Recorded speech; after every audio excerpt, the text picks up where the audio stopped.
स्तंभ लेख।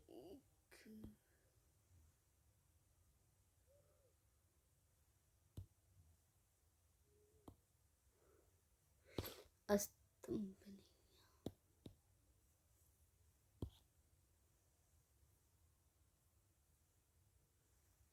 स्तंभ लेख। स्तंभ लेख में श्रृंखलाबद्ध आदेश, स्मारक स्तंभ, अन्य 6 स्थानों से 7 आदेश, दिल्ली से टोपरा, दिल्ली से मेरठ, लौरिया, अरेराज, नंदनगढ़ और रामपुर व प्रयागराज। नोट: आदेश नंबर 2 में धम्म की परिभाषा दी गई है। आदेश नंबर 7 में कल्याणकारी का उल्लेख है। स्मारक स्तंभ। स्मारक स्तंभ एक में लुम्बिनी, यहाँ पर बुद्ध शाक्य मुनि के स्तूप का उल्लेख, बलि नामक कर को माफ किया और भाग नामक कर को 1/6 से घटाकर 1/8 किया। दूसरा निगरालिवा, अन्य सांची, सारनाथ, कौशाम्बी। कौशाम्बी। इन अभिलेखों से बौद्ध संज में तनाव की जानकारी मिलती है।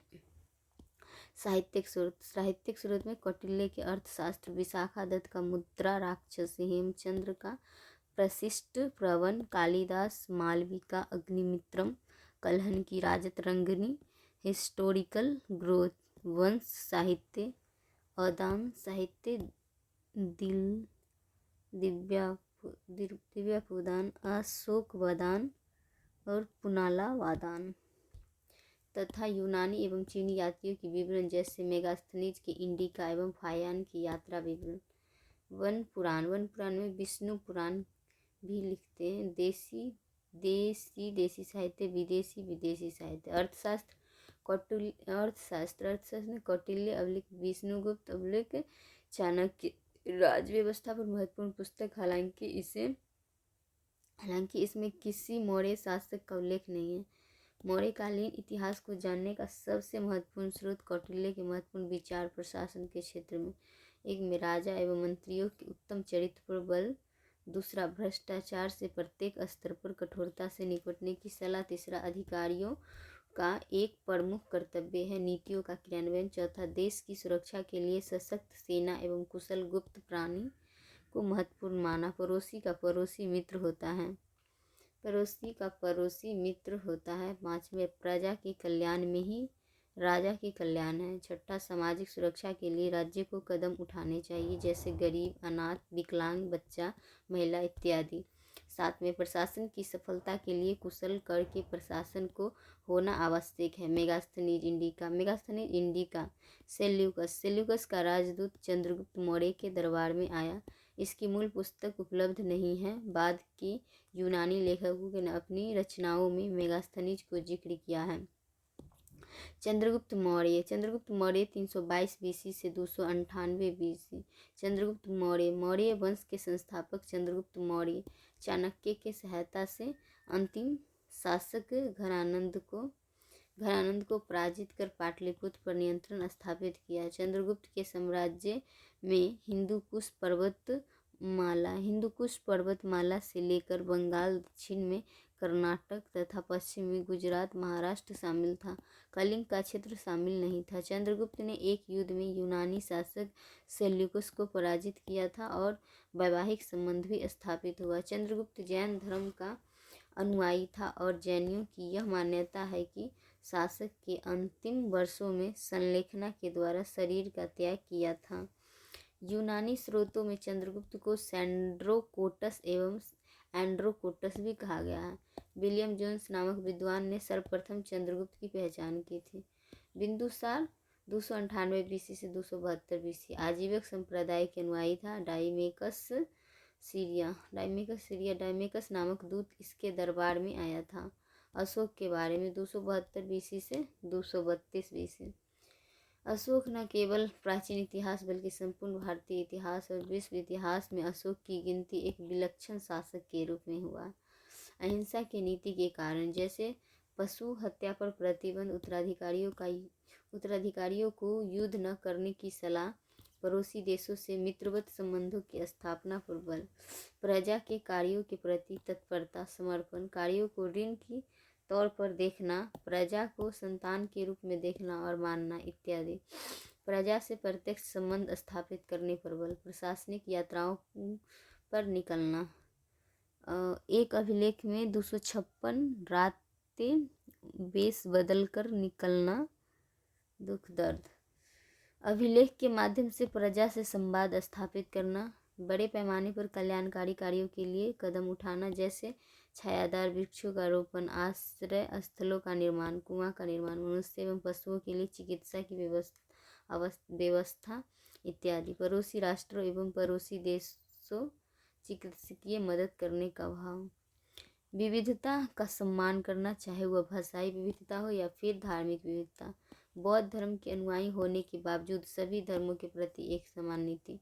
विविधता युक्त समाज में विवादों के समाधान के लिए शक्ति के स्थान पर धम्म जैसे आचार संहिता के आचरण पर बल।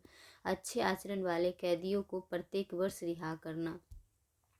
अशोक की धम्म नीति। अशोक का धम्म कोई पंथ या धर्म न होकर एक प्रकार की आचार संहिता है, जिसमें राज्य, व्यक्ति, परिवार एवं समाज को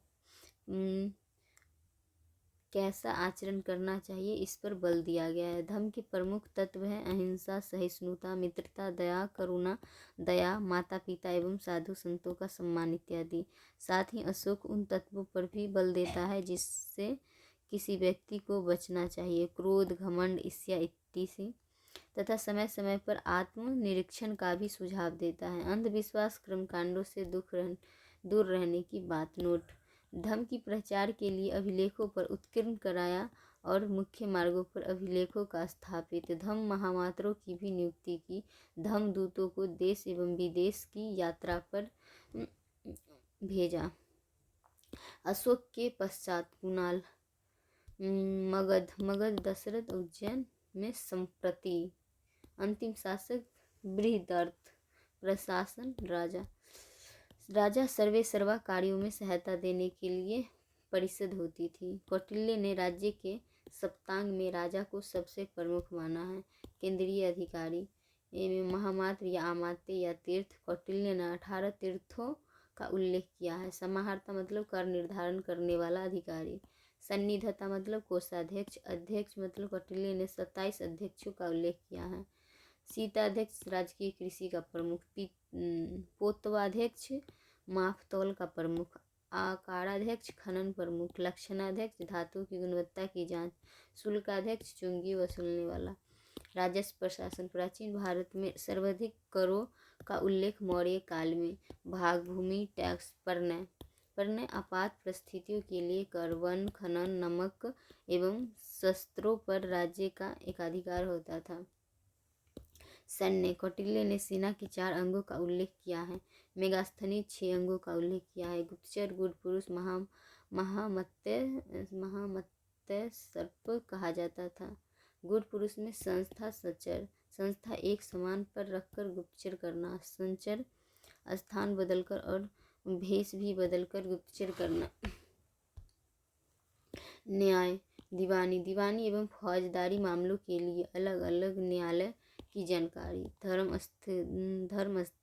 धर्मस्थी और कंटक शोधन। धर्मस्थी मतलब दीवानी मैटर और कंटक शोधन फौजदारी मैटर। श्रेणीबद्ध न्यायिक ढांचा। प्रशासनिक विभाजन। प्रांत को चक्र भी कहा गया है। प्रांत मतलब चक्र। मंडल मतलब प्रांत से नीचे मंडल, मंडल में प्रादेशिक अधिकारी, मंडल से नीचे जिला, जिला में आहार मूलिक विषय इसके अधिकारी, युक्त रज्जु का अधिकारी। जिला से नीचे स्थानीय, उससे नीचे द्रोणमुख, उससे नीचे संग्रहण गोप अधिकारी, उसके नीचे खरपाटिक, उसके नीचे ग्राम। मौर्य का पतन। अंतिम मौर्य शासक बृहदर्थ की हत्या पुष्यभूति शुंग नामक सेनापति ने किया था और शुंग राजवंश की नींव रखी।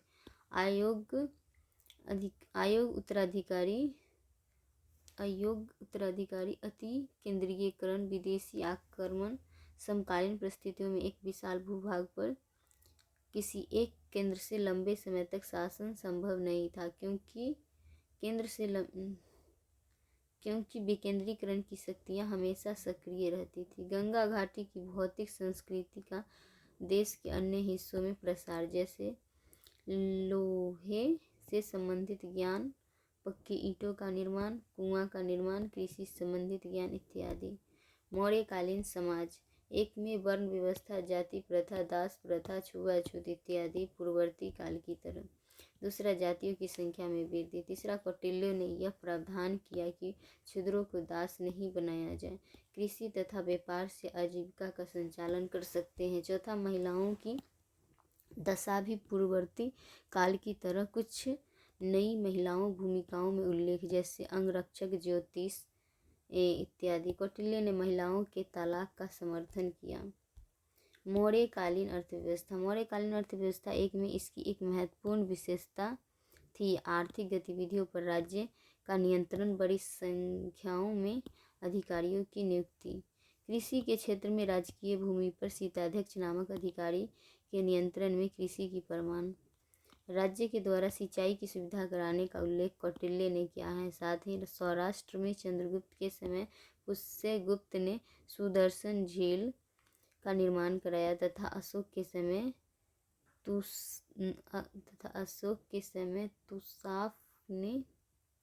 तुषारफ ने इसका पुनरुद्धार।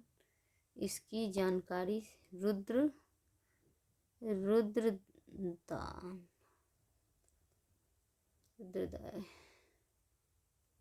रुद्रदामन के जूनागढ़ अभिलेख से प्राप्त होती है। बड़ी संख्या में शिल्पों की जानकारी जातक साहित्य में 18 प्रकार के शिल्पों और श्रोणियों का उल्लेख। श्रोणियों के न्यायालय होते थे और इसके प्रमुख को महासृष्टि कहते थे। दुकुल मतलब सूती वस्त्र, कौस्य/क्षौम मतलब रेशमी वस्त्र। व्यापार में भी पश्चिम एवं मध्य एशिया एवं दक्षिण पूर्व एशिया से व्यापार के साक्ष्य पश्चिमी तट पर भारू कक्ष या सोपारा तथा पूर्वी तट पर ताम्रलिप्ति महत्वपूर्ण बंदरगाह। व्यापारिक मार्गों में उत्तरापथ एवं दक्षिणापथ का विशेष उल्लेख।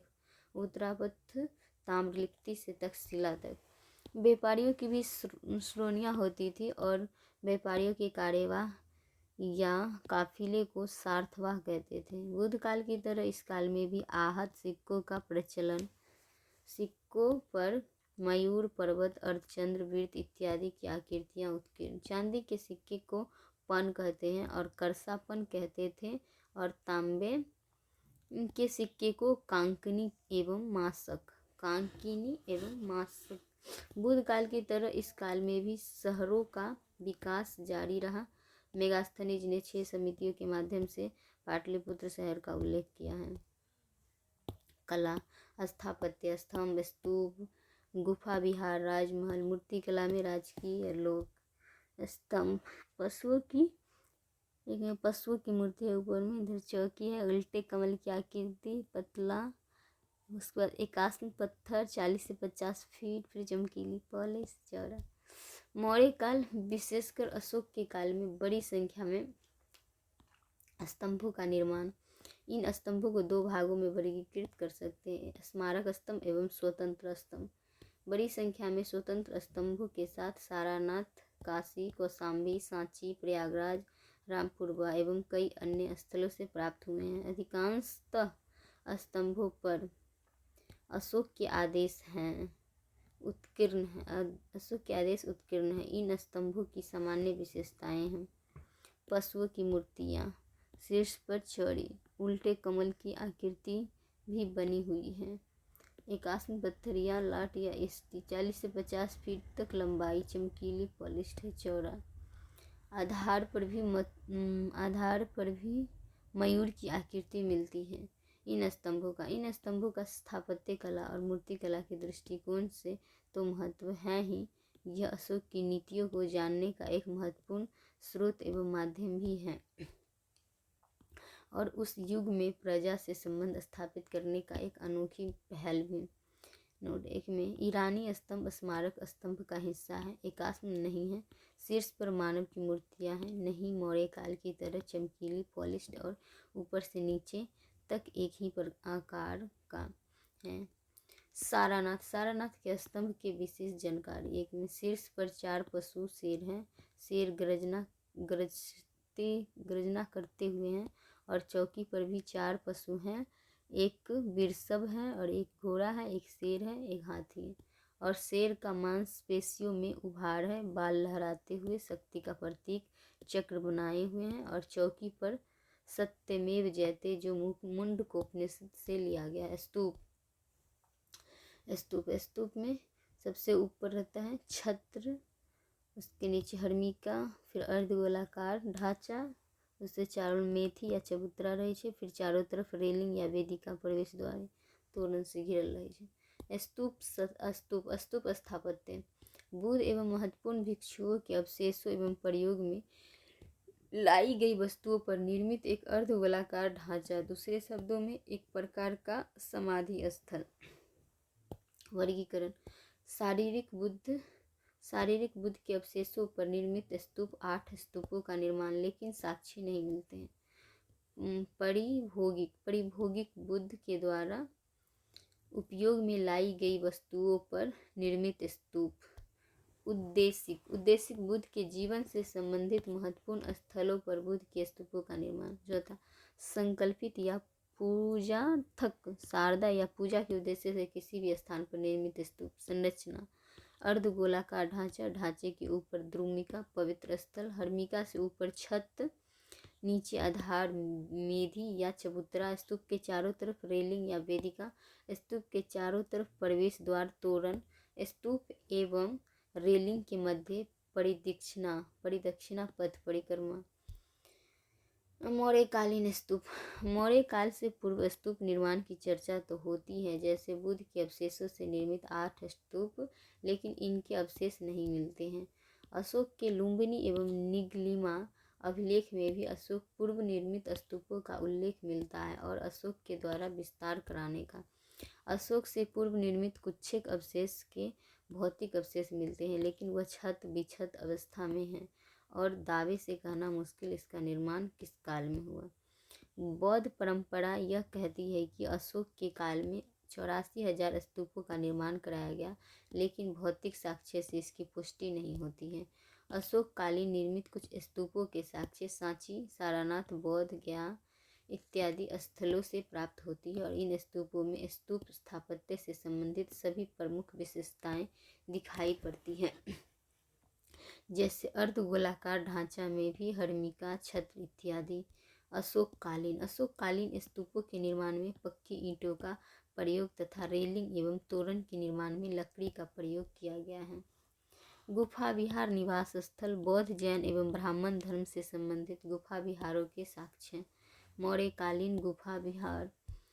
प्राचीन काल में गुफा विहार को प्रारंभ करने का श्रेय अशोक को दिया जाता है। गया के बराबर के पहाड़ियों में अशोक ने 3 गुफाओं का निर्माण करवाया, विश्व झोपड़ी, कर्ण चौपर एवं सुदामा। इसी पहाड़ी में अशोक के पौत्र दशरथ ने लुमेस नामक गुफा का निर्माण कराया तथा गया में ही नागार्जुन पहाड़ी में गोपिका गुफा का निर्माण करवाया। इन गुफाओं की सामान्य विशेषता है संकीर्ण प्रवेश द्वार, छोटे छोटे कमरे, खुला आंगन, मौर्यकालीन चमकीली पॉलिश्ड इत्यादि। अशोक ने आजीवक संप्रदाय को इन गुफाओं को दान में दिया।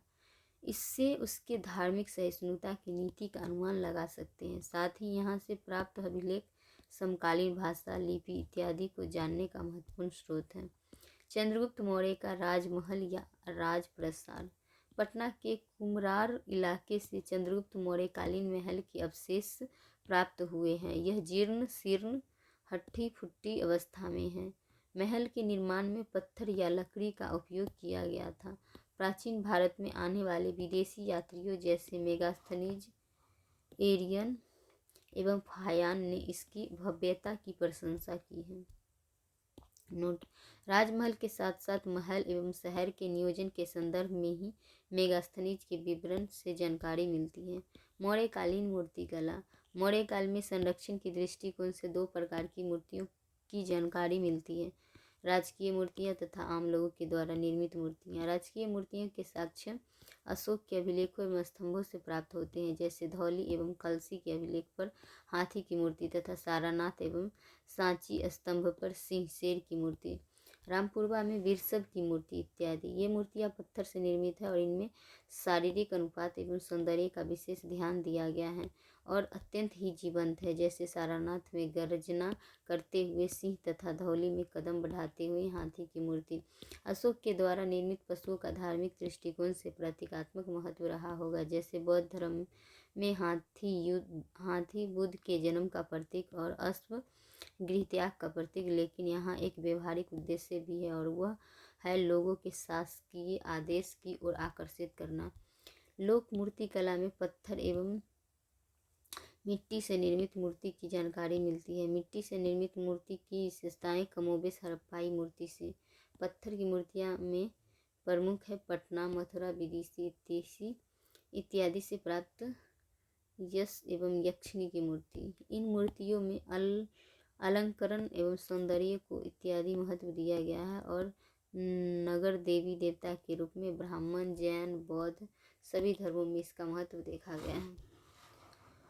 मौर्योत्तर काल 2nd BC से 3rd AD। सामान्य परिचय। विभिन्न राजवंशों, अर्थशास्त्र, समाज, कला में स्थापत्य, मूर्ति कला। इंडो ग्रीक, शक, पुष्यंश, कुषाण। शुंग वंश में मित्रवंश, खारवेल या सातवाहन, अभीर, छवाक, यहाँ पर चोल, यहाँ चेर, यहाँ पांड्य, संगम वंश। चोल, चेर, पांड्य, संगम वंश। बैकिटिया के रहने वाले। इंडो ग्रीक बैकिटिया के रहने वाले। इंडो ग्रीक 2nd BC से 1st सेंचुरी BC। मौर्य के शासन के अंतिम वर्षों में सर्वप्रथम इंडो ग्रीक ने उत्तर पश्चिम भारत पर आक्रमण किया। प्रमुख शासक एक में मिनांडर 165 BC से 145 BC। इसी को मिलिंद्र प्रश्न मिलिंद पन्हु नागसेन की वार्तालाप पर आधारित है और इसने बौद्ध धर्म स्वीकार कर लिया था। दूसरा है एंटिआल्कडस या हेलियोडोरस। एंटिआल्कडस ने हेलियोडोरस को शुंग शासक के दरबार में भेजा और इसने विदिशा में गरुड़ स्तंभ की स्थापना की और अरब परम भागवत की उपाधि धारण की। नोट। सर्वप्रथम हिंद यूनानी शासकों ने भारत में सोने के सिक्के एवं लेख युक्त सिक्के जारी किए। इन्होंने उत्तर पश्चिम भारत में हेलेनिस्टिक कला या यूनानी कला का संरक्षण प्रदान किया। फलितः ज्योतिष को लोकप्रिय बनाया और इनके प्रभाव में रंगमंच पर पर्दे को यानी उनको प्रभाव रहा। शक वंश 1st सेंचुरी BC से 3rd सेंचुरी AD। शक वंश यह मध्य एशियाई जनजाति हैं और भारत पर इनकी 5 शाखाएं ने अलग अलग जगहों पर प्रशासन किए। एक प्रमुख शासक रुद्रदामन 130 AD से 150 AD। जूनागढ़ अभिलेख, शिलालेख, संस्कृत।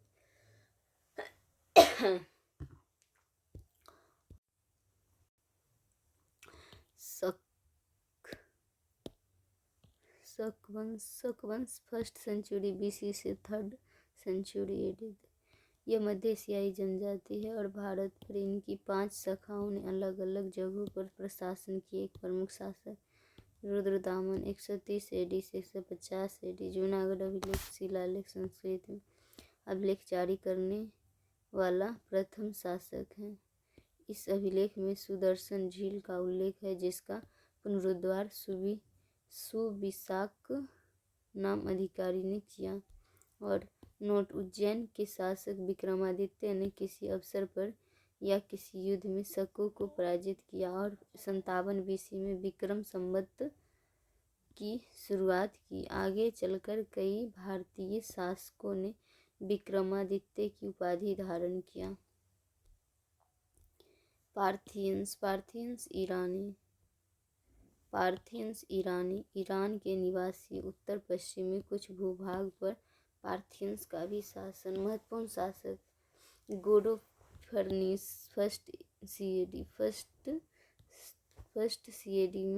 सेंचुरी AD में सेंट थॉमस नामक यात्री ने इस काल में भारत की यात्रा की थी। कुषाणों 1st सेंचुरी AD से 3rd सेंचुरी AD। मध्य एशियाई जनजाति कुषाणों को यूची एवं तोखरी भी कहा जाता है। 2 राजवंशों का शासन, कड़फिसस एवं कनिष्क। 3 नदी घाटी पर नियंत्रण, ऑक्सस नदी घाटी मध्य एशिया, सिंधु नदी घाटी एवं गंगा नदी घाटी। चीन से मध्य पश्चिम एशिया तथा भारत की ओर जाने वाले रेशम मार्ग तथा सिल्क रूट पर इनका नियंत्रण। कुषाण वंश का संस्थापक कनिष्क हैं। 78 ईस्वी से 101 ईस्वी तक। 78 ईस्वी में शक संवत की शुरुआत कुषाण का।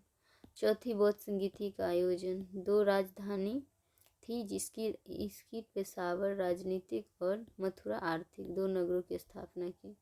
सिरकप, तक्षशिला, कनिष्कपुर। विभिन्न विद्वानों के संरक्षण। अश्वघोष, बुद्ध चरित्र, सौंदर्यानंद पुस्तक, वसुमित्र, पार्श्व, चरक, नागार्जुन। नोट: कुषाण शासकों ने बौद्ध, जैन, होविक्स तथा ब्राह्मणध्रुव वासुदेव नामक शासक संरक्षण प्रदान किया। कुषाण शासकों ने देवपुत्र की उपाधि धारण की और देवकुल की स्थापना। शकों एवं कुषाणों के कारण भारतीय समाज में लंबी कोट, शेरवानी, पगड़ी, कुर्ता एवं पैजामा तथा चमड़े के जूते प्रचलन प्रारंभ हुआ तथा सेना में घुड़सवार सेना को लोकप्रिय बनाया तथा जिन एवं लगाम का प्रचलन। शुंग वंश 185 बीसी से 175 बीसी।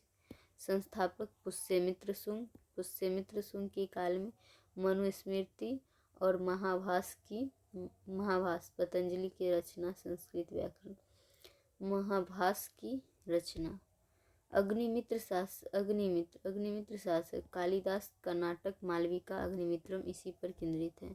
अंतिम शासक देवभूति। शुंग वंश का अंतिम शासक देवभूति। मित्रवंश 75 बीसी से 30 बीसी। संस्थापक वासुदेव। अंतिम शासक सुश्रवण। चेदी अवलिक महामौघवाहन वंश क्षेत्रीय Kalinga. Kharavela second century BC से 1st सेंचुरी बीसी। हाथी गुम्फा अभिलेख प्रशस्ति जैन धर्म के संरक्षक। उड़ीसा के खंडगिरी उदयगिरी गुफाओं का निर्माण बौद्ध धर्म के लिए। खारवेल ने तनुशूली नामक नहर का पुनरुद्धार करवाया था। सातवाहन वंश 2nd सेंचुरी बीसी से 3rd century AD. Area Andhra Pradesh, Telangana plus उत्तरी कर्नाटक, महाराष्ट्र के कुछ क्षेत्र। सातवाहन वंश में शासक ब्राह्मण वर्ण के थे। संस्थापक सिमुक। सबसे शक्तिशाली शासक गौतमीपुत्र सतकर्णी 106 एडी से 103 एडी। नोट: सातवाहनों के पतन के पश्चात महाराष्ट्र में आभीर वंश तथा आंध्र प्रदेश में इक्ष्वाकु वंश का शासक। आभीर के पश्चात वाकाटक वंश महाराष्ट्र और उत्तरी कर्नाटक में। संगम वंश संगम काल 2nd सेंचुरी बीसी से 3rd सेंचुरी एडी। दक्षिण भारत में नवपाषाण के पश्चात ताम्रपाषाण एवं शीघ्र ही महापाषाण के साक्ष्य मिलने लगते हैं। 11th सेंचुरी बीसी से 2nd century BC. Note: राबो। Note: शवों को पत्थरों से ढककर दफनाने की प्रथा। दक्षिण भारत, उत्तर पूर्वी भारत तथा कश्मीर से इस प्रथा की जानकारी मिलती है। दक्षिण भारत से बड़े पैमाने पर इसके साक्ष्य मिलते हैं। इस संस्कृति के लोग लोहे के ज्ञान से परिचित थे एवं काले तथा लाल रंग के बर्तन का उपयोग करते थे। संभवतः ये शिव की भी पूजा करते थे क्योंकि कुछ स्थलों से शिवलिंग तथा त्रिशूल के साक्ष्य मिले हैं। महापाषाण संस्कृति के साथ ही या अंतिम चरणों में सुदूर दक्षिण में 3 राज्यों के साक्ष्य मिलते हैं। एक में चेर वज्जी कैपिटल, मुजारिस पोर्ट मसालों का व्यापार के लिए प्रसिद्ध। पांड्य मदुरा कैपिटल, कोलची या कोरकई। चोल में उरैयूर कैपिटल, सूती कपड़ों और रंगाई डाई के लिए प्रसिद्ध था। बंदरगाह पोर्ट अरिक्कीमेडू, यहाँ रोमन बस्ती का साक्ष्य मिला है। वस्त्र उत्पादन का एक महत्वपूर्ण केंद्र था। कावेरीपट्टनम पुहार बंदरगाह। नोट: 1 में वंशानुगत राजतंत्र। दूसरा, तीनों राज्य के मध्य कई युद्धों का उल्लेख। युद्ध में मारे गए लोगों की याद में पत्थर लगाने की प्रथा वीरकल कहते थे। उन महिलाओं का विशेष सम्मान जिनके पुत्र युद्ध में मारे जाते थे। मौर्योत्तर कालीन अर्थव्यवस्था। मौर्योत्तर काल द्वितीय शहरीकरण के चरमोत्कर्ष का काल माना जाता है। समकालीन साहित्य में 60 से अधिक शहरों का उल्लेख मिलता है। शहरीकरण के लिए उत्तरदायी कारक नोट में, एक में कृषि एवं शिल्प अधिशेष, दूसरा मौर्यकालीन सशक्त पृष्ठभूमि जैसे व्यापारिक मार्गों का विकास, मुर्दा अर्थव्यवस्था का प्रचलन, आंतरिक एवं बाह्य व्यापार का विकास, भौतिक ज्ञान का देश के अलग अलग हिस्सों में प्रसार इत्यादि। तीसरा मानसून का ज्ञान हिप्पोलस नामक नाविक के द्वारा। चौथा कुषाणों का एक बड़े भूभाग पर नियंत्रण, विशेषकर रेशम मार्ग पर। पांचवें भारतीय वस्तुओं की विदेशों में व्यापक मांग, विशेषकर यूरोप में इत्यादि। छठा बड़े पैमाने पर आंतरिक एवं बाह्य व्यापार का प्रचलन। बाह्य व्यापार में दक्षिण पूर्व एशिया, चीन, मध्य एवं पश्चिम एशिया, पूर्वी अफ्रीका और यूरोपीय देशों से प्रत्यक्ष व्यापारिक संपर्क। सातवें विदेश व्यापार में भी रोम के साथ व्यापार को लेकर यह काल विशेष तौर पर चर्चित रहा है। व्यापार संतुलन भारत के पक्ष में था।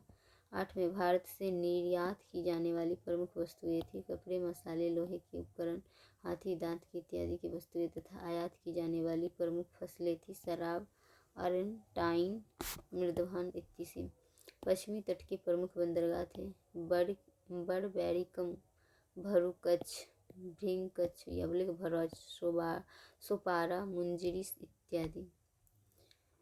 पूर्वी तट के प्रमुख बंदरगाह थे ताम्रलिप्ति, मछलियाँ, अरिकमेडु, कावेरीपट्टनम एवं कूर्गई। मछलियाँ मतलब मछलीपट्टनम।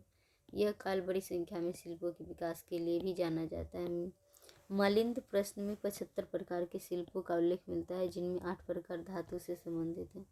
11 कुछ शहर तो शिल्पों के लिए विशेष तौर पर चर्चित थे, जैसे मथुरा, साटक नामक सूती वस्त्र, मूर्ति निर्माण तथा विभिन्न व्यापारिक केंद्रों का मिलन स्थल, सिरकप बर्तन उद्योग के लिए, अरिकमेडु और गरिका नामक वस्त्र के लिए।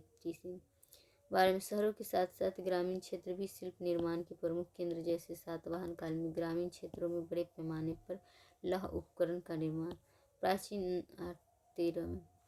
प्राचीन भारत में आम लेन देन में सर्वाधिक सिक्कों का प्रचलन इसी काल में दिखाई पड़ता है। समकालीन शासकों ने बड़ी संख्या में सिक्के जारी किए, जैसे सातवाहनों ने तांबा, सीसा, टीन के सिक्के, शकों ने तांबे के साथ सोने एवं चांदी के सिक्के, कुषाणों ने बड़ी संख्या में सोने के सिक्के इत्यादि। इनमें गुणवत्ता के दृष्टिकोण से कुषाणों द्वारा जारी किए गए सोने के सिक्के प्राचीन भारत में सर्वश्रेष्ठ माने गए हैं। रोमन सिक्कों का सर्वाधिक साक्ष्य सुदूर दक्षिण यानी चेर, चोल, पांड्य से प्राप्त होते हैं। मौर्योत्तर कालीन समाज।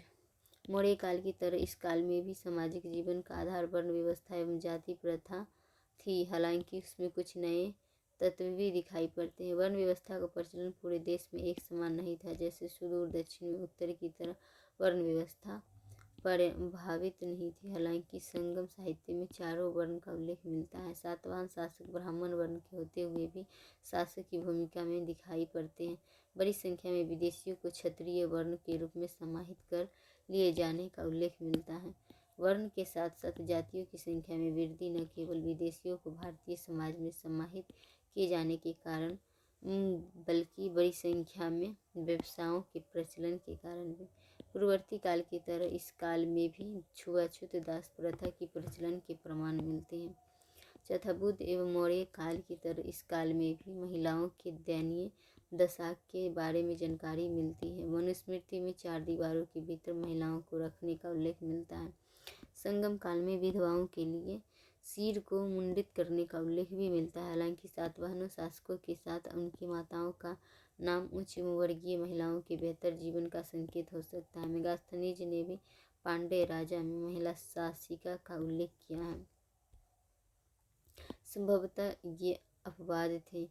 छठा खान पान पहले की तरह ही शाकाहारी व मांसाहारी। सुदूर दक्षिण में अतिथियों के विशेष सम्मान देने तथा ब्राह्मणों के द्वारा मदिरा एवं मांस के सेवन का उल्लेख मिलता है।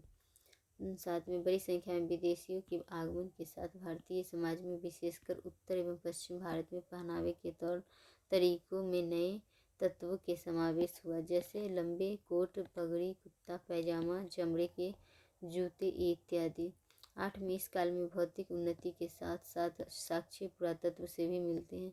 मकानों के निर्माण में पक्की ईंटों का अत्यधिक प्रयोग, बहुमंजिला मकान इत्यादि के साक्ष्य मिलते हैं। समकालीन धार्मिक स्थापत्य से भवन निर्माण की उन्नत तकनीक का निर्माण लगाया जा सकता है।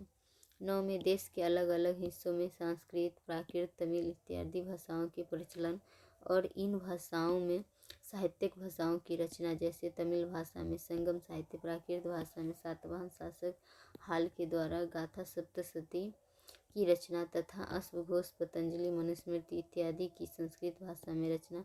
विदेशी शासकों ने भी भारतीय भाषा को अपनाया और संरक्षण प्रदान किया, जैसे रुद्रदामन, कनिष्क इत्यादि। पूर्ववर्ती काल की तरह यह काल भी धार्मिक विविधता का काल था। बौद्ध, जैन एवं ब्राह्मण संप्रदायों का प्रचलन तथा प्रायः सभी क्षेत्रों में राज्य के द्वारा धार्मिक सहिष्णुता की नीति। हाल में सभी संप्रदायों में मूर्ति पूजा के प्रमाण। बौद्ध धर्म में इसी काल में महायान बौद्ध धर्म का उल्लेख। विदेशी शासकों के द्वारा भी भारतीय धर्म के संरक्षण का अंगीकार करना तथा प्रचार प्रसार करना, जैसे कनिष्क ने मध्य एशिया में महायान बौद्ध धर्म का प्रसार किया। 13 में सुदूर दक्षिण में बड़े पैमाने पर ब्राह्मण धर्म के प्रसार। विष्णु, कृष्ण, इंद्र, मुरुगन इत्यादि देवताओं की आराधना, यज्ञों एवं कर्मकांडों का भी प्रचलन। नोट: संगम साहित्य। पांड्य शासकों के संरक्षण में तमिल कवियों के संगम का आयोजन और इस संगम में रचित साहित्य को संगम साहित्य कहते हैं। परंपरा के अनुसार 3 संगम का आयोजन। प्रथम संगम मदुरा में अगस्त ऋषि और इस संगम का कोई भी ग्रंथ उपलब्ध नहीं है। द्वितीय संगम कपाटपुरम सैब अगस्त तोलकाप्पियम ग्रंथ। तोलकाप्पियम तमिल व्याकरण पर प्राचीनतम पुस्तक है और इसमें 8 प्रकार के विवाहों का उल्लेख मिलता है। तोलकाप्पियम का लेखक तोलकाप्पियर हैं। तृतीय संगम मदुरा में अध्यक्ष नक्कीदर है और इसके अधिकांशतः ग्रंथ उपलब्ध है। इन ग्रंथों को 2 भागों में बांटा गया है, आख्यानात्मक और उपदेशात्मक। उपदेशात्मक में एक प्रमुख ग्रंथ है तिरुकलअवलिक्कूरल, इसके लेखक है तिरुवल्लुवर। अन्य साहित्य महाकाव्य, शिल्पाधिकारम, मणिमेखला। मौर्योत्तर कालीन कला में स्थापत्य, स्तूप, चैत्य विहार। मूर्तिकला में गंधार, मथुरा, अमरावती। स्तूप स्थापत्य में शुंग काल, सातवाहन, कुषाण। शुंग काल में शुंग शासकों ने ब्राह्मण धर्म को विशेष महत्व दिया। साहित्यिक साक्ष्यों में पुष्यमित्र शुंग को बौद्ध धर्म का विरोधी बताया गया है, लेकिन पुरातात्विक साक्ष्यों से बौद्ध धर्म के संरक्षण की जानकारी मिलती है। शुंग काल में सांची एवं भरहुत मध्य प्रदेश में है। सांची एवं भरहुत में स्तूपों का निर्माण तथा मौर्य काल स्तूपों के पुनः निर्माण और पुनरुद्धार की जानकारी मिलती है, जैसे मौर्य काल स्तूपों के रेलिंग एवं तोरण में लकड़ी के स्थान पर पत्थरों से निर्माण इस काल में किया गया। शुंगकालीन स्तूपों पर बुद्ध की जीवन की घटनाओं का प्रतीक के तौर पर उकेरा गया है या अंकित किया गया है। सातवाहन काल में सातवाहन शासकों ने भी ब्राह्मण धर्म को विशेष महत्व दिया, लेकिन इनके संरक्षण में भी स्तूप स्थापत्य का विकास जारी रहा। अमरावती, नागार्जुन कुंड इत्यादि स्थलों पर स्तूपों का निर्माण। स्तूपों के निर्माण में लाल बलुआ पत्थर के साथ साथ संगमरमर का भी प्रयोग। सातवाहन कालीन स्तूपों में मेधी का विस्तार। इन स्तूपों पर प्रतीकात्मक अंकन के साथ साथ मूर्तियों के रूप में भी बुद्ध के जीवन का घटनाओं को उकेरा गया, अर्थात हीनयानी एवं महायानी दोनों प्रभाव। अमरावती, गुंटूर प्रदेश, आंध्र प्रदेश। कुषाण कालीन स्तूप पेशावर, चरसब्दा, मनिकमला पाकिस्तान, नागरहार अफगानिस्तान, कनिष्कपुर इत्यादि स्थलों पर कनिष्क के द्वारा स्तूप का निर्माण कराया गया। एक में इन स्तूपों में भव्यता के साथ साथ अलंकरण पर अधिक ध्यान दिया गया और अलंकरण में महायान बौद्ध धर्म का विशेष प्रभाव दिखाया गया और बुद्ध के साथ साथ बोधिसत्व की मूर्तियां का भी अंकन। चैत्य स्थापत्य। चैत्य समय चिता संबंधी। चैत्य स्थापत्य महापुरुषों के समाधि स्थल को भी चैत्य कहते हैं। बौद्ध धर्म में पूजा स्थल के रूप में इसका महत्व है। सातवाहन शासकों के काल में आंध्र प्रदेश एवं महाराष्ट्र में बड़ी संख्या में चैत्यों का निर्माण। सातवाहन काल में हीनयानी एवं महायानी दोनों चैत्यों के साक्ष्य। महाराष्ट्र में भाजा, पित्तलखोरा, अजंता, कन्हेरी, कारेल इत्यादि गुफाओं से चैत्य के साक्ष्य है, जिस पर हीनयानी प्रभाव अधिक है। इसी प्रकार आंध्र प्रदेश में जगाई पेट भट्टपोरलू गोली के साथ अजंता से महायानी चत्ते के साक्ष्य।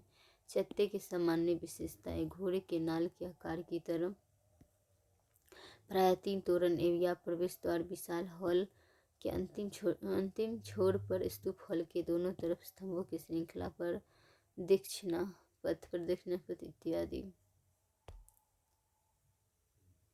नोट: कार्ली की चत्ते को सर्वश्रेष्ठ माना गया है। चत्तों का निर्माण बिहारों के नज़दीक 2 प्रकार से चत्तों का निर्माण। एक में संरचनात्मक खुले स्थान पर ईंटों एवं पत्थरों से निर्मित, बी में पहाड़ों को काटकर। बिहार स्थापत्य: मौर्य काल की तरह इस काल में भी बिहार स्थापत्य की प्रक्रिया जारी रही। सातवाहन कालीन चत्ते के साथ साथ गुफा विहारों की भी जानकारी मिलती है, जैसे भज्ज, कार्ल, कन्हेरी, वेधसा, अजंता इत्यादि स्थलों से। कनिष्क के संरक्षण में भी स्तूपों के नज़दीक विहारों के निर्माण के साक्ष्य मिलते हैं, जैसे पाकिस्तान में सोई विहार। कलिंग शासक खारवेल ने उड़ीसा में खंडगिरी, उदयगिरी पहाड़ियों में जैन भिक्षुओं के लिए विहारों का निर्माण करवाया। मौर्य काल की तुलना में इन विहारों का आकार अपेक्षाकृत व्यापक था। अधिक कमरे, खुला प्रांगण, प्रकाश की व्यवस्था, अलंकरण इत्यादि के साक्ष्य मिलते हैं।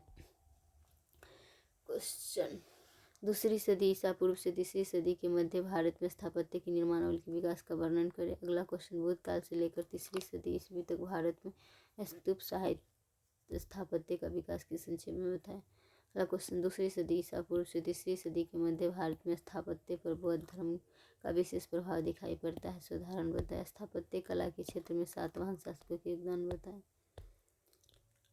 मूर्तिकला में गंधार, मथुरा, अमरावती। गंधार मूर्तिकला भौगोलिक दृष्टिकोण से गंधार का क्षेत्र पाकिस्तान के उत्तर पश्चिम भूभाग पर स्थित था और व्यवहारिक दृष्टिकोण से उत्तरापथ एवं रेशम मार्ग से भी इसका संबंध था। यह इस क्षेत्र का आर्थिक समृद्धि का महत्वपूर्ण कारक था। राजनीतिक दृष्टिकोण से कुषाणों के शासनकाल में लंबे समय तक राजनीतिक स्थिरता थी और कुषाणों से पूर्व ही अलग अलग राजवंशों का शासन, जैसे इंडो ग्रीक, और इस संस्कृति का प्रभाव भी इस क्षेत्र पर था। सांस्कृतिक दृष्टिकोण से भारतीय संस्कृति के साथ साथ मध्य एवं पश्चिम एशियाई तथा मध्य एवं पश्चिम एशिया का मिलन स्थल तो था ही, और यूनानी कला का केंद्र भी।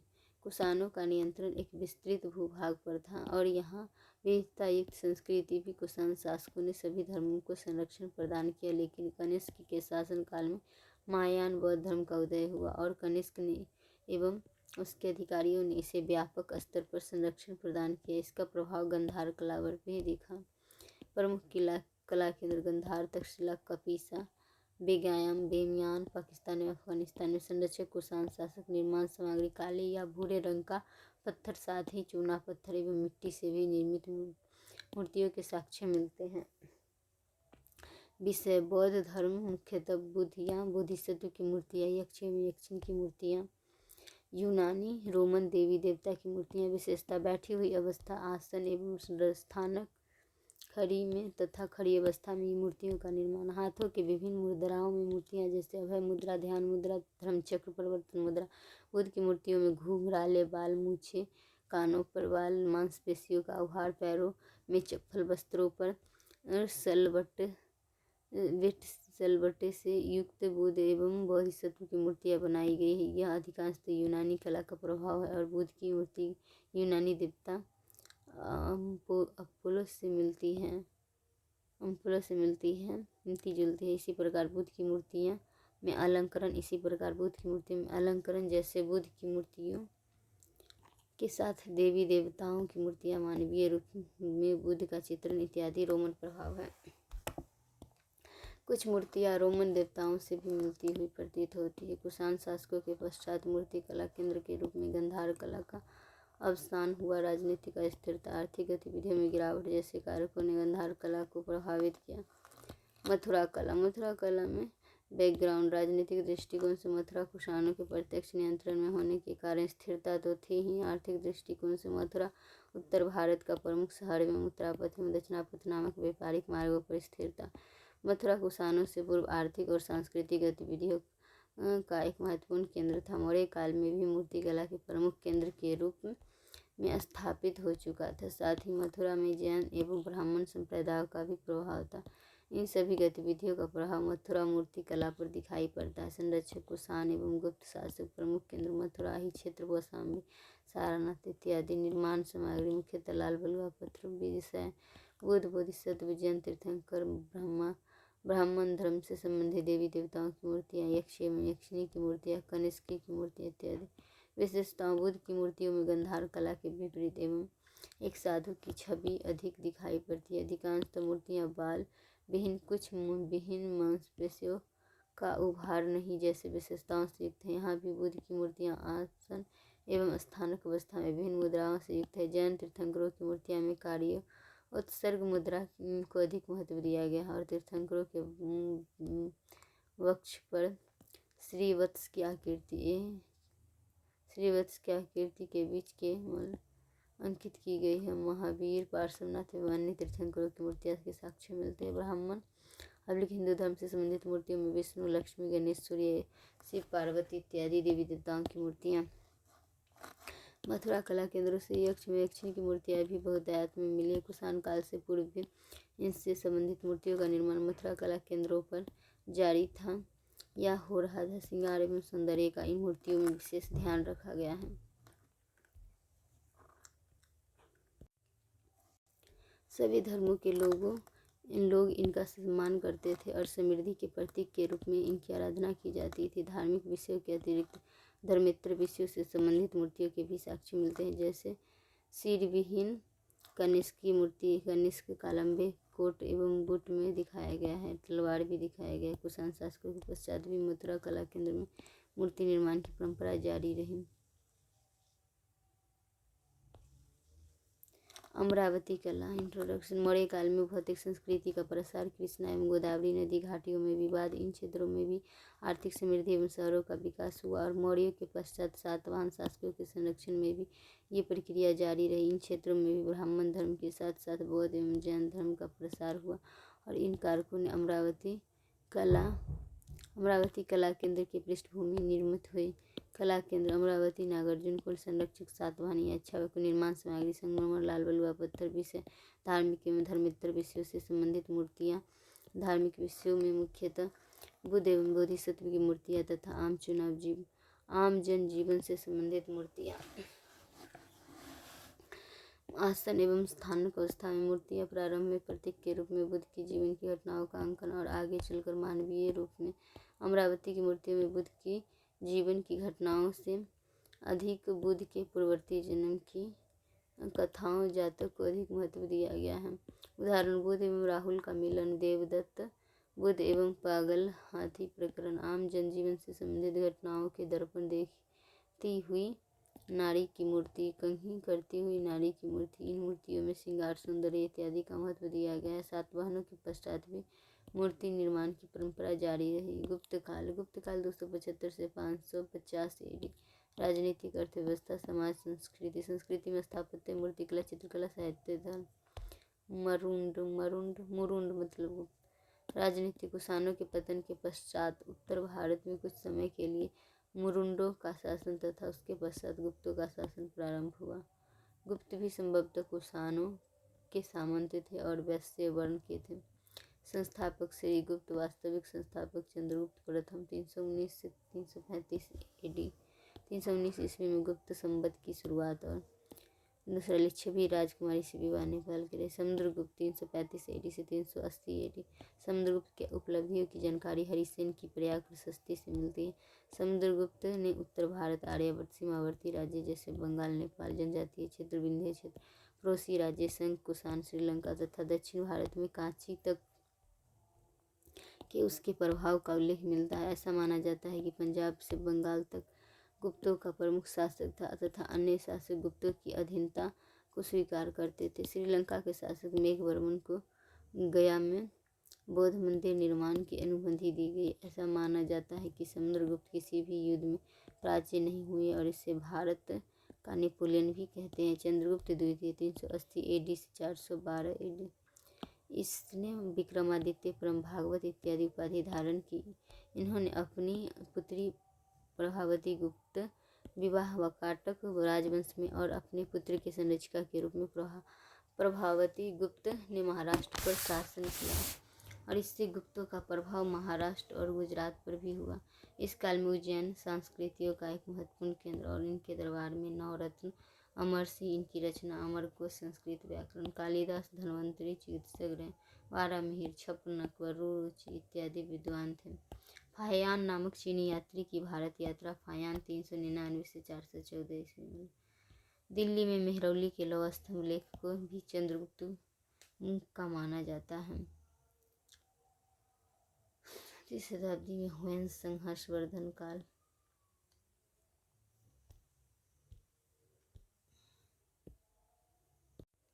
कुमारगुप्त प्रथम 415 से 455 ईस्वी नालंदा महाविहार की स्थापना, मध्य एशियाई आक्रमणकारी पुष्यमित्र के आक्रमण को विकल्प बनाया। स्कंदगुप्त 455 से 467 ईस्वी। जूनागढ़ अभिलेख में इसमें भी सुदर्शन झील का उल्लेख है। मध्य एशियाई जनजाति हुनों के आक्रमण को विफल। अंतिम शासक है विष्णुगुप्त। नोट: गुप्तों के पश्चात उत्तर भारत में छोटे छोटे राज्यों की स्थापना, जैसे मगध में उत्तर गुप्त वंश, कन्नौज में मौखरी वंश, हरियाणा में थानेश्वर में वर्धन वंश, वल्लभी में गुजरात में मैत्रक वंश, पंजाब में उत्तर पश्चिम क्षेत्रों में हुनों का शासन प्रमुख एरिया, बंगाल से पंजाब तक प्रत्यक्ष शासन, राजतंत्रात्मक वंशानुगत शासन व्यवस्था, राजा सर्वोच्च अधिकारी और राजा बड़ी बड़ी उपाधियां धारण करता था, जैसे महाराजाधिराज, परम भट्टारक इत्यादि। इससे संकेत मिलता है कि अधीनस्थ शासकों की उपस्थिति के बारे में। अधिकारी: कुमार, अमात्य या अमात्य सर्वोच्च अधिकारी की श्रेणी को कहते थे। गुप्त काल में पदों की वंशानुगुप्त तथा एक व्यक्ति के द्वारा एक से अधिक पद धारण किए जाने की भी जानकारी मिलती है। संधि विग्राहिका, युद्ध एवं शांति का मंत्री, महाप्रतिहार, राजमहल का रक्षक। नोट: मौर्य की तुलना में अधिकारियों की संख्या कम, राजस्व प्रशासन मौर्य की तुलना में किसानों पर करों का बोझ बढ़ा और समकालीन साक्ष्यों में विष्टि या बिगाड़ लिए जाने का उल्लेख मिलता है। भाग या भोग भूरा राजस्व कहते थे। धूर्वाधिकरण भू राजस्व या कर संग्रहण करने के अधिकारी। सैन्य प्रशासन विशाल सेना का अनुमान, अधीनस्थ शासकों के द्वारा आवश्यकता पड़ने पर सैन्य सहायता उपलब्ध कराए जाते थे, लेकिन सेना में घुड़सवार सेना का महत्व एवं सस्ती सेना की तुलना में अधिक। न्याय प्रशासन के क्षेत्र, न्याय क्षेत्र में दीवानी एवं फौजदारी मामले सुपरिभाषित या पूरी तरह अस्पष्ट। कई स्मृतियों की रचना गुप्त काल में, जैसे नारद बृहस्पति। राजा न्याय का सर्वोच्च अधिकारी था। पुरोहितों की सहायता से प्रशासनिक विभाजन, केंद्र प्रांत में भुक्ति, उपरीक प्रमुख, जिला में विषयपति तथा अन्य सहयोगी समिति। नगर सृष्टि में महाजनों का प्रमुख, प्रथम कायस्थ, लिपिक, सार्थवा, व्यापारी प्रमुख, प्रथम कुलिक, प्रधान शिल्पी। ग्राम या ग्रामिक महत्तर, मुखिया, पुरपाल, लिपिक की भूमिका।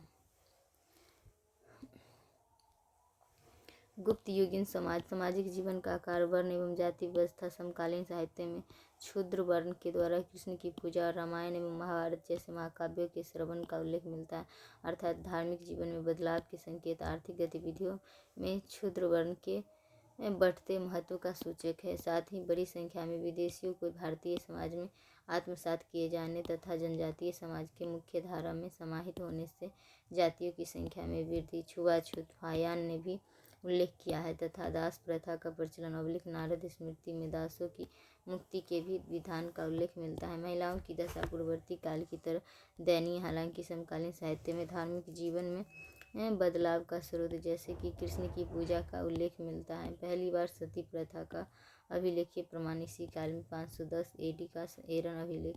गुप्त युगीन अर्थव्यवस्था, कृषि का विस्तार प्रमुख कारण था। राजकीय अनुदान एवं अन्य प्रकार के भूमि अनुदान, इससे सुदूरवर्ती क्षेत्र में ज्ञान का प्रसार हुआ।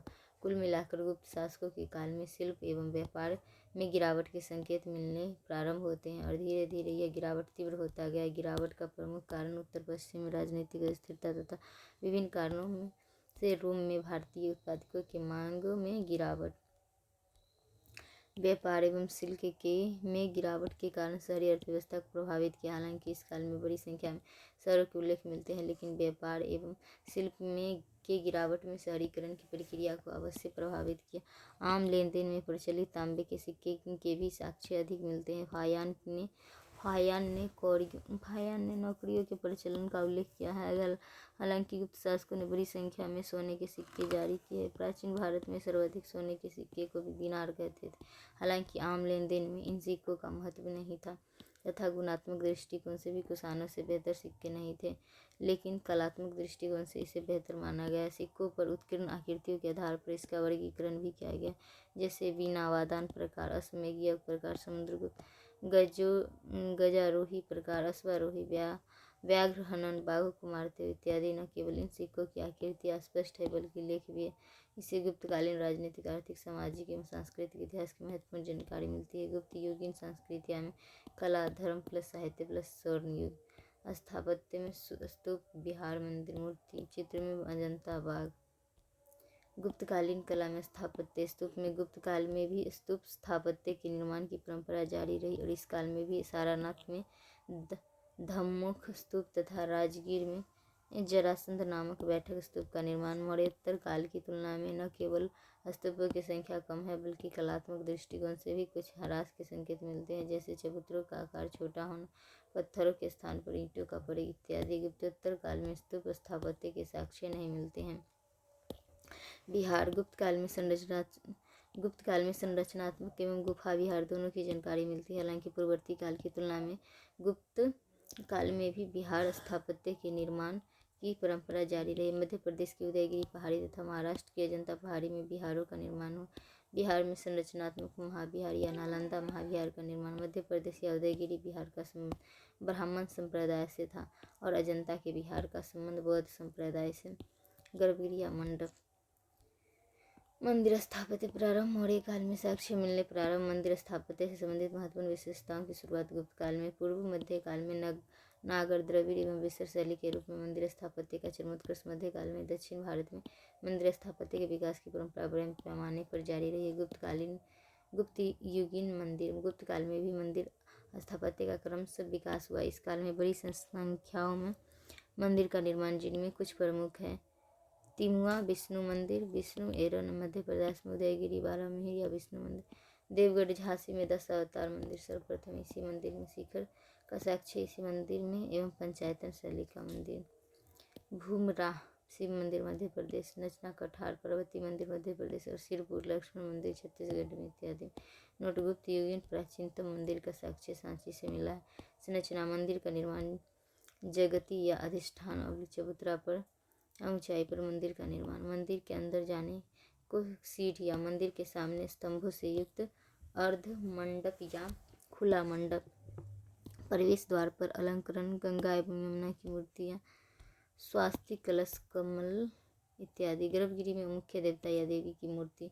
प्रारंभ में छत सपाट, लेकिन गुप्त काल में शिखर का निर्माण प्रारंभ। गर्भगृह के चारों ओर तथा मंदिर के चारों तरफ प्रदक्षिणा पथ, परिक्रमा पथ। गुप्त काल में ही पंचायतन शैली मंदिरों के निर्माण प्रारंभ, अर्थात मुख्य देवताओं के साथ साथ 4 सहयोगी देवताओं के लिए भी मंदिर।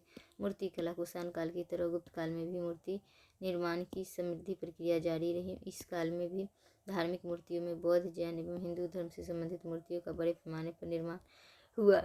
मथुरा, कौशाम्बी, सारनाथ, पाटलिपुत्र, अहीर क्षेत्र इत्यादि मूर्ति कला के प्रमुख केंद्र थे। बौद्ध धर्म से संबंधित मूर्तियों में मथुरा से प्राप्त अभय मुद्रा में बुद्ध की मूर्ति, सारनाथ से धर्म चक्र परिवर्तन मुद्रा में बुद्ध की मूर्ति तथा भागलपुर से प्राप्त, कांस्य से प्राप्त बुद्ध प्रतिमा प्रमुख प्रतिमा है। कुषाण काल के मूर्तियों के विपरीत मूर्तियों में सादगी एवं आभा मंडल को अधिक महत्व दिया गया है। वस्त्र अधिक पारदर्शी तथा दोनों कंधों पर संघाटी। कुषाण काल में केवल एक कंधे पर सघाटी जैसी विशेषताएं भी इन मूर्तियों में दिखाई पड़ती है। कुषाण काल की तरह इस काल में भी जैन तीर्थंकरों की मूर्तियों का निर्माण जारी रहा और इस काल में अपेक्षाकृत बड़ी संख्या में हिंदू धर्म से संबंधित मूर्तियों के साक्ष्य मिलते हैं। इसका एक प्रमुख कारण है हिंदू धर्म की राजकीय संरक्षण तथा इसे हिंदू धर्म के पुनरुत्थान के काल का माना जाता है। बड़ी संख्या में विष्णु एवं उनके अवतारों की मूर्तियाँ, शिव एवं पार्वती की मूर्तियाँ, बड़ी संख्या में शिवलिंगा, अर्धनेश्वर की मूर्ति भी प्राप्त है। इन मूर्तियों में भी सादगी और आभामंडल को महत्व दिया गया है। चित्रकला। अजंता महाराष्ट्र के औरंगाबाद में स्थित अजंता की पहाड़ियों से बड़ी संख्या में विहारों एवं चट्टों के साक्ष्य तथा में मूर्तियों एवं चित्रों की भी साक्ष्य हैं। संघाती मतलब वस्त्र धारण करने वाला संघाती। कलात्मक महत्व के कारण यूनेस्को के विश्व धरोहर सूची में शामिल होने वाले एक है। अजंता की गुफाओं का निर्माण 2री सदी ईसा पूर्व से लेकर 6ठी से 7वीं सदी एडी सदी तक जारी रहा। प्रारंभिक चित्रों में प्रकृति के विभिन्न पक्षों का चित्रण, जैसे पेड़ पौधे, पशु पक्षी इत्यादि चित्रनावली, आम जनजीवन से सामान्य चित्र तथा राज परिवारों से संबंधित चित्रों के साक्ष्य मिलते हैं। संभवतः इन चित्रों का संबंध सातवाहन काल से रहा है। चित्रकला की दृष्टिकोण से गुप्तकालीन चित्रों का विशेष महत्व है। गुप्तकालीन चित्रों में बुद्ध के जीवन के विपरीत घटनाएं, जातक कथाएं इत्यादि को चित्रित किया गया है। इस काल के कुछ प्रमुख चित्र हैं: बुद्ध का महाभिनिष्क्रमण, मरणासन, राजकुमारी, माता एवं शिशु का चित्र, बालक का चित्र, पद्मपाणि, अलोकितेश्वर का चित्र और मार विजय, तपस्या के दौरान बुद्ध को परेशान का चित्र, राहुल के द्वारा बौद्ध धर्म ग्रहण किए जाने का चित्र इत्यादि। इन चित्रों में स्वाभाविकता तथा मानवीय अभावों को खूबसूरत तरीके से प्रस्तुत किया गया है, जैसे मरणासन राजकुमारी के चेहरे पर बिछड़ने का भाव, महाभिनिष्क्रमण के वैराग्य का भाव, माता एवं शिशु के चित्रों में वात्सल्य, प्रेम इत्यादि। चालुक्यकालीन चित्रों में पुलकेशिन द्वितीय को फारस के राजदूत को स्वागत करते हुए दिखाए गए हैं। चित्रों को चित्रण से पूर्व मुख्यतः टेम्पेरा सूखे सतह विधि के द्वारा चित्रण के लिए दीवारों को तैयार किया गया है, लेकिन हालांकि फ्रेस्को विधि गीले सतह के प्रयोग किए जाने का रास्ता व्यक्त किया गया है। चित्रण में प्राकृतिक रंगों का उपयोग, जैसे लाल, काला, पीला, नीला, सफ़ेद इत्यादि रंगों का इस प्रकार निर्माण किया गया है कि हजारों साल के बाद भी इसकी चमक बनी हुई है। बाघ की गुफाएं। बाघ चित्रकला। गुप्त काल में बाघ की गुफाओं से भी चित्रों के साक्ष्य, ग्वालियर के नज़दीक चित्रों के साक्ष्य। यहाँ के चित्रों में बौद्ध धर्म से जुड़े विषयों का चित्रण तो है ही, इससे ज़्यादा महत्व आम जनजीवन से संबंधित चित्रों को दिया गया है, जैसे हाथियों के झुंड का चित्र, जुलूस का चित्र, सामूहिक नृत्य का चित्र इत्यादि। धर्म। पूर्ववर्ती काल की तरह यह काल भी धार्मिक सहिष्णुता का काल। बौद्ध, जैन एवं ब्राह्मण धर्म के सहअस्तित्व की जानकारी। इन धर्मों से संबंधित स्थापत्य, मूर्तियाँ तथा चित्रों के निर्माण के साक्ष्य प्राप्त होते हैं, और ये विभिन्न संप्रदायों एवं उपसंप्रदायों में विभाजित थे, जैसे हीनयान, महायान, श्वेतांबर, दिगंबर इत्यादि। लेकिन धार्मिक दृष्टिकोण से ब्राह्मण धर्म के पुनरुत्थान के कारण यह काल विशेष महत्व रखता है। इस काल में भागवत संप्रदाय या वैष्णव संप्रदाय विशेष तौर पर लोकप्रिय हुआ, और इस संप्रदाय में विष्णु को केंद्र में रख भक्ति एवं अहिंसा पर बल दिया, और भक्ति के माध्यम से समाज के सभी वर्गों के मोक्ष की बात कही गई है। वैष्णव संप्रदाय में अवतारवाद की धारणा भी लोकप्रिय हुई। अवतारवाद का एक विशिष्ट पहलू है बुद्ध को विष्णु के अवतार के रूप में मान्यता प्रदान करना या शामिल करना। ब्राह्मण धर्म ने वैष्णव संप्रदाय के साथ साथ इस काल में शैव संप्रदाय की लोकप्रियता भी बढ़ी, लेकिन शैव संप्रदाय में शिव एवं उनके परिवार के सदस्य की आराधना अर्धनारीश्वर रूप में, शिव की पूजा इत्यादि के साक्ष्य मिलते हैं।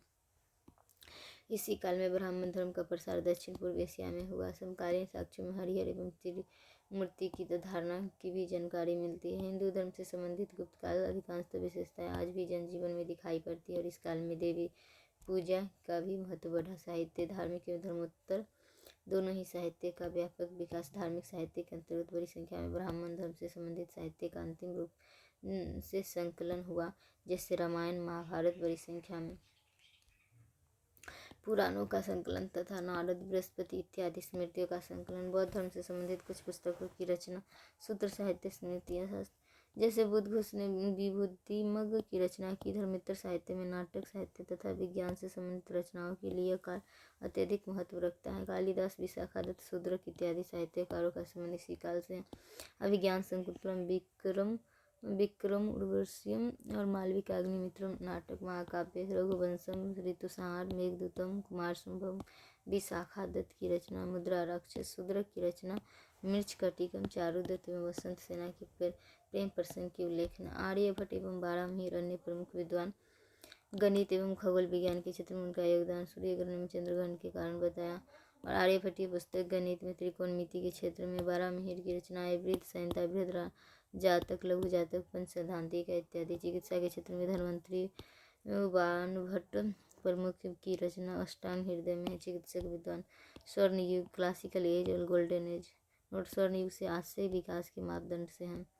किसी भी काल या क्षेत्र में और इस दृष्टिकोण से देखें तो स्थापत्य, चित्रकला, मूर्तिकला, धार्मिक साहित्य, धार्मिक सहिष्णुता एवं ब्राह्मण धर्म के विकास के दृष्टिकोण से यह काल विशेष महत्व रखता है।